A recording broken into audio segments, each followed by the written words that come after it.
pagi anak semua. Pagi Pak. Gimana keadaannya Pak untuk pagi hari ini?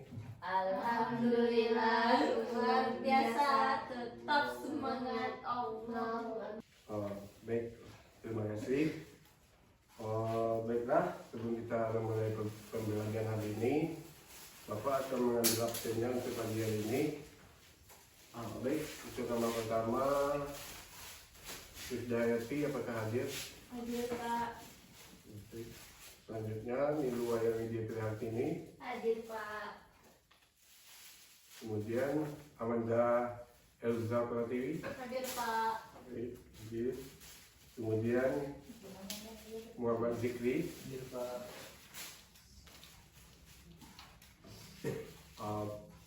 Baik, alhamdulillah apakah semuanya hadir kan? Hadir Pak. Hadir. Baik, untuk materi kita pada hari ini itu tentang komponen darah. Kemarin kan sudah Bapak share PPT untuk materi komponen darah ini kan di grup. Sudah Pak. Apakah sudah dibaca semuanya? Sudah Pak. Baik, untuk PPT-nya akan saya jelaskan sedikit.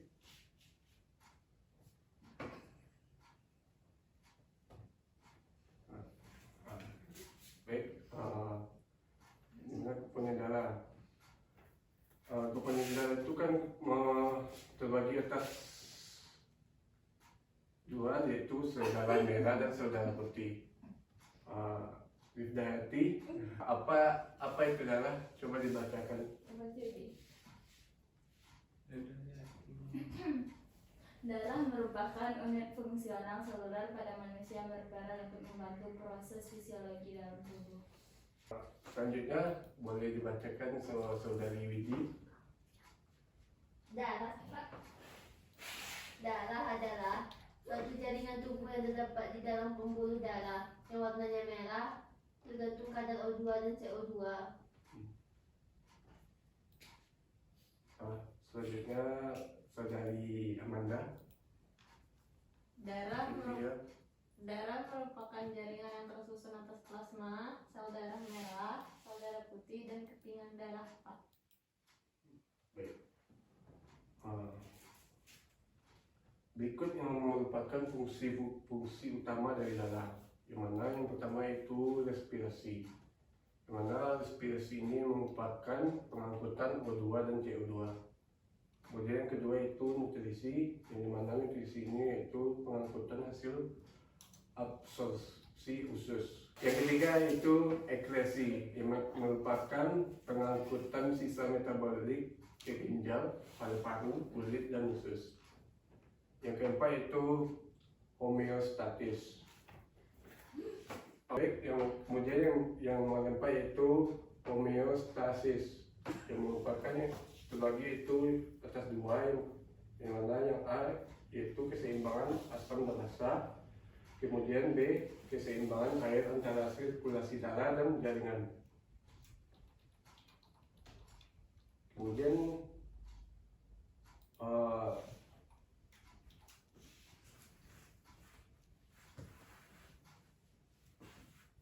itu yang nomor 6, fungsi utama darah yaitu pengaturan suhu tubuh, termoregulasi.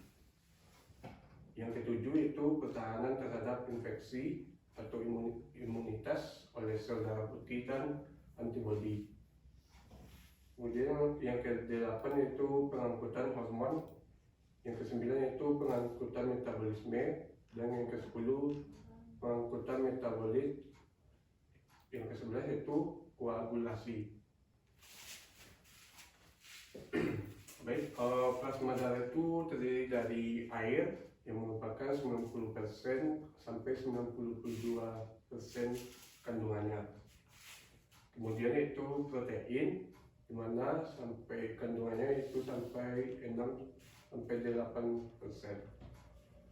Kemudian di plasma darah itu ada glukosa, karbohidrat, asam amino. Yang keempat yaitu elektrolit, Na, K, Ca, Cl, HCO3, Yang kelima yaitu nitrogen non protein, asam laktat, urea, kemudian kreatinin. Berikutnya itu yang keenam, yang merupakan gas respirasi dari O2 dan CO2. Kemudian yang ketujuh itu faktor pembeku darah, yang dimana protombin dan fibrinogen. Kemudian yang terakhir yaitu plasma darah tanpa fibrinogen, yaitu yang dinamakan serum. Berikut merupakan fungsi plasma. Yang pertama yaitu mengangkut sari makanan ke sel-sel serta membawa sisa pembakaran dari sel ke tempat pembuangan. Yang kedua itu menyalurkan sel-sel darah. Yang ketiga merupakan cadangan air untuk tubuh. Kemudian yang keempat itu mencegah mengkerutnya dan tersumbatnya pembuluh darah. Yang kelima, membantu mempertahankan tekanan darah dan sirkulasi ke seluruh tubuh. Yang keenam, mengandung zat kekebalan tubuh terhadap penyakit atau yang dinamakan zat antibodi.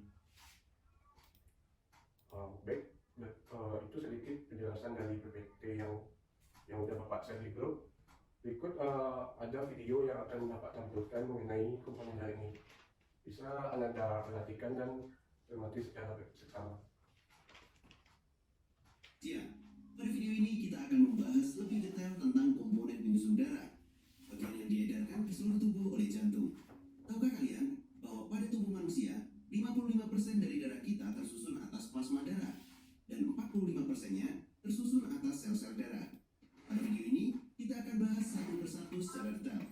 Jangan kemana-mana ya, simak video berikut ini. Jangan lupa subscribe channel Mr. Klik agar kalian mendapatkan update video pembelajaran, tutorial, dan sekilas tentang perkembangan dunia pendidikan. Let's go! Darah berfungsi untuk mengangkut nutrisi, oksigen, hormon, dan senyawa kimia lain ke seluruh tubuh, mengangkut karbon dioksida dan sisa metabolisme ke luar tubuh, serta menjaga tubuh dari serangan penyakit. Selanjutnya, mari kita bahas satu persatu bagian-bagian yang menyusun jaringan darah. Yang pertama adalah plasma darah. Plasma darah tersusun atas 91,5% air dan 8,5% zat-zat terlarut. Zat-zat terlarut tersebut tersusun atas protein dan beberapa zat seperti sari makanan, mineral, hormon, antibodi, dan zat sisa metabolisme. Setelah mengenal plasma darah, kita akan bahas bagian yang kedua, sel-sel darah. Benar sekali. Sel-sel darah ini dibagi lagi menjadi 3 jenis. Ada sel darah merah, sel darah putih, dan keping darah. Yang pertama, sel darah merah atau eritrosit. Sel darah merah atau yang sering disebut juga dengan eritrosit merupakan sel yang tampak atau berbentuk seperti donat dengan cekungan di tengahnya, yang berwarna merah dan tidak memiliki inti sel. Penyebab sel darah ini berwarna merah karena mengandung hemoglobin. Hemoglobin adalah suatu protein yang bertugas membawa oksigen. Jadi, di sel darah merah ini banyak mengandung oksigen. Yang kedua adalah leukosit atau sel darah putih. Berbeda dengan sel darah merah, sel darah putih memiliki bentuk yang tidak tetap atau bersifat ameboid dan mempunyai inti. Jumlah sel darah putih tidak sebanyak dengan jumlah sel darah merah. Fungsi utama dari sel darah putih adalah melawan kuman atau bibit penyakit yang masuk ke dalam organ tubuh. Apabila di dalam darah terjadi peningkatan jumlah leukosit, maka kemungkinan terjadi infeksi di bagian tubuh. Nah, yang ketiga ada keping darah atau trombosit. Trombosit yang sering juga disebut dengan keping darah merupakan komponen darah yang termasuk kecil dibandingkan komponen sel-sel darah lainnya, karena terdiri dari gumpalan atau kepingan yang tidak memiliki inti sel. Fungsi utama dari trombosit ini adalah membawa faktor pembekuan darah. Itu ada 3 sahabat, ada sel darah merah atau eritrosit, ada sel darah putih atau leukosit, dan keping darah atau trombosit.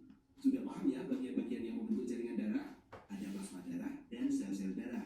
Di dalam sel-sel darah dibagi menjadi 3 jenis.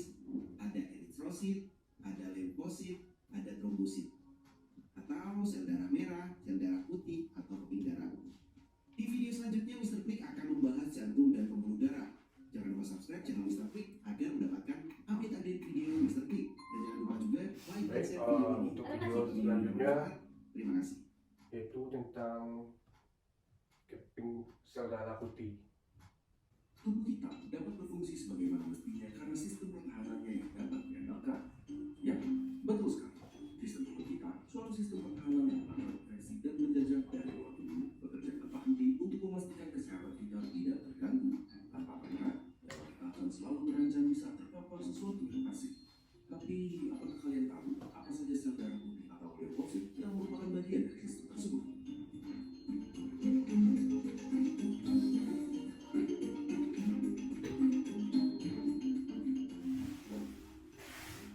Pertama, coba kita lihat organ-organ yang terlibat dalam sistem ini. Terdapat 8 yang akan kita bahas, yaitu adenoid, pembuluh darah, sumsum tulang, kelenjar getah benih, pembuluh limfa, timus, dan amandel. Adenoid, suatu kelenjar yang berlokasi di bagian atas di dalam mulut kita, yang bertanggung jawab dalam memproduksi sel darah putih atau antibodi yang akan mengecil seiring waktu dan hilang saat kita sudah dewasa. Sama dengan timus, yang bertanggung jawab dalam memproduksi dan pematangan sel-sel imun yang juga menghilang setelah pubertas. Berikutnya, sumsum tulang, suatu jaringan yang ditemukan di rongga-rongga tulang yang memproduksi antibodi. Lalu, ada kelenjar getah benih, suatu organ yang terletak di beberapa lokasi di seluruh tubuh, seperti ketiak, supra dan inframandibular, dan lain-lainnya. Organ ini membantu menyaring suatu cairan yang disebut getah benih yang berisi sel darah putih. Mereka saling terhubung oleh pembuluh limfa, lalu ada yang namanya limfa, tempat di mana sel darah putih bersih. Ada juga yang bertugas menjebak kuman yang kadang berhirup dan mengeluarkan antibodi untuk melawan kuman-kuman tersebut. Sedangkan pembuluh darah, ya sesuai kepada kalian, dia berfungsi sebagai jalur untuk sel darah putih berkeliling ke seluruh tubuh. Setelah mengetahui organ yang terlibat dalam sistem imun kita, coba kita lihat macam-macam selnya. Sel-sel darah putih ini dibagi menjadi 2 grup, yaitu granulosit dan agranulosit.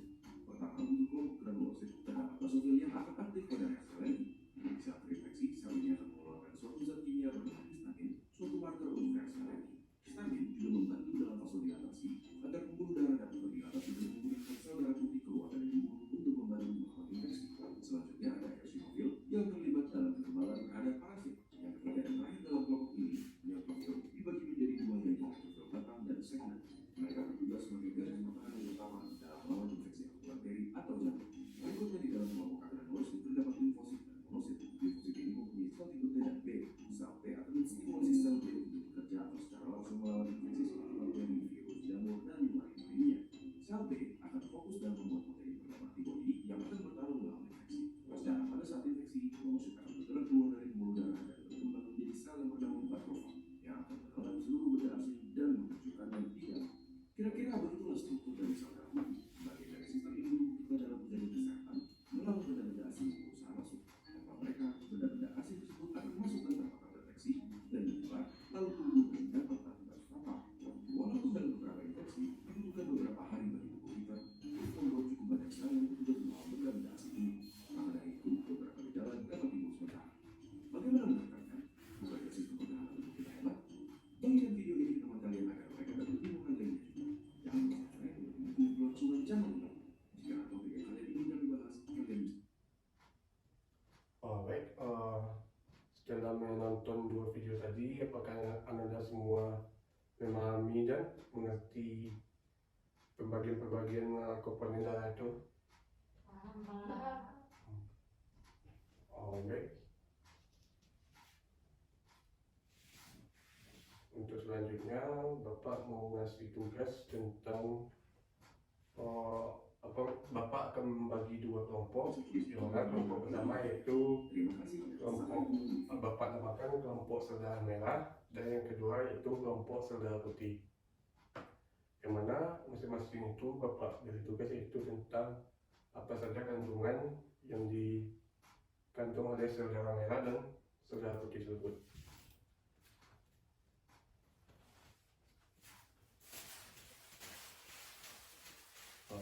Baik, untuk kertas tugasnya akan Bapak kasih.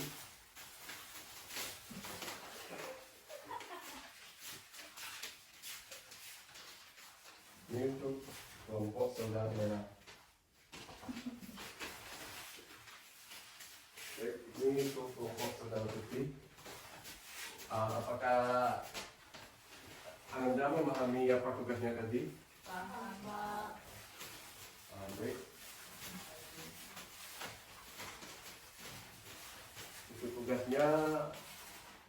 waktu, kita jadikan saja untuk PR di rumah, untuk tugas di rumah, untuk anak-anak sekalian. Jago nih tadi ya.